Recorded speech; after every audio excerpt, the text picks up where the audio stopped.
Marcos capítulo 12, versículo 28. Aproximou-se dele um dos escribas, que o tinha ouvido disputar, e sabendo que lhes tinha respondido bem, perguntou-lhe: qual é o primeiro de todos os mandamentos? O que chama a atenção aqui é que este homem, este escriba, era um homem que tinha a função de transcrever, escrever os escritos sagrados, as leis, né? E alguns deles têm até o costume de, como a gente conhece, trabalhar como escrivão, né? Naquela época não existia essa expressão assim tão como hoje. E se você observar bem, que este escriba, que era um homem que interpretava as leis também, foi questionar Jesus. Os saduceus, homens também que conheciam as escrituras, foram lá questionar Jesus. Os fariseus, homens também, né, que eram legalistas, radicais, foram também questionar Jesus. Estes homens conheciam a verdade, mas não queriam aceitar. Então Jesus responde para ele, Marcos 12, 29. Jesus respondeu-lhe: o primeiro de todos os mandamentos é: ouve Israel, o Senhor nosso Deus é o único Senhor. Amará, pois, ao Senhor teu Deus de todo o teu coração, de todo o teu entendimento, de todas as tuas forças. Este é o primeiro mandamento.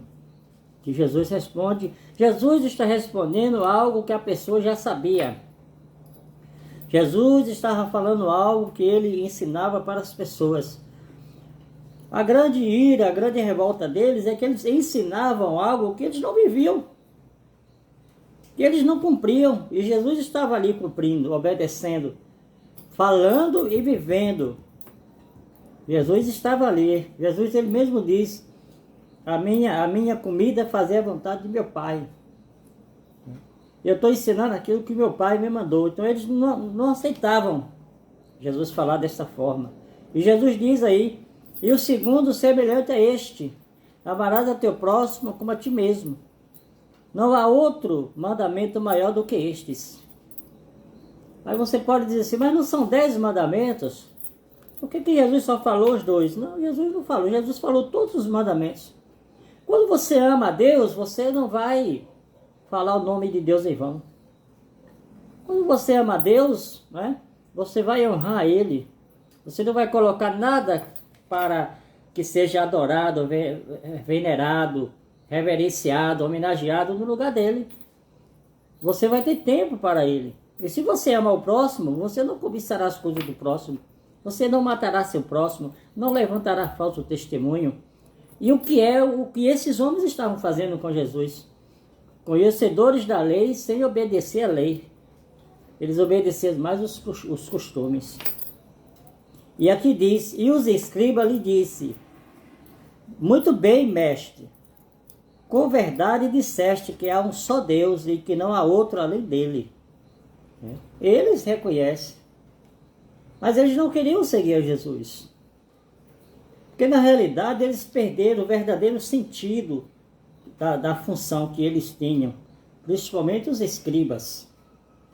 A verdadeira função de ensinar o povo, de orientar o povo, de conduzir o povo, de fazer escritos, né, escritura sagrada para o povo, mas eles não, eles eram privilegiados e muitas vezes se aproveitavam da ignorância intelectual das pessoas, da ignorância, da falta de conhecimento. Eles queriam tirar a vantagem das pessoas. E Jesus falou que amar ao próximo. Esse escriba aqui, ele respondeu mais para se justificar diante das pessoas. Então não adianta você conhecer a palavra, como uma pessoa mesmo, ela declarou que eu já li a Bíblia 200 vezes. E aí perguntaram: e como é que foi? Foi bom para o senhor? Não, eu li 200 vezes para quando as pessoas vierem conversar comigo, eu questionar com elas também. Então você vê que a pessoa diz, né, que leu a Bíblia 200 vezes, mas ela não leu para aprender. Ela não leu para melhorar a vida dela. Igual esse escriba. O homem que conhecia, mas não obedecia. O homem que sabia, mas não cumpria. E ele ainda diz aí no versículo 33 de Marcos 12, que é amá-lo de todo o coração e de todo o entendimento, de toda a sua alma e de todas as suas forças, e amar ao próximo como a si mesmo. Né? E do que todos os holocaustos e sacrifícios. Se você realmente acredita na Bíblia, a palavra de Deus, você tem que ler e ela tem que mudar a sua vida. A Bíblia não é para ficar aberta no Salmo 91 para espantar mal olhado, não. A Bíblia tem que ficar aberta para espantar o pecado das nossas vidas, para nos afastar das coisas que não agradam a Deus e nos aproximar. E você declarar realmente que você ama Ele. Não adianta dizer que ama, mas não é fiel. Então tome muito cuidado. Não seja como o escriba que conhecia, mas foi lá questionar.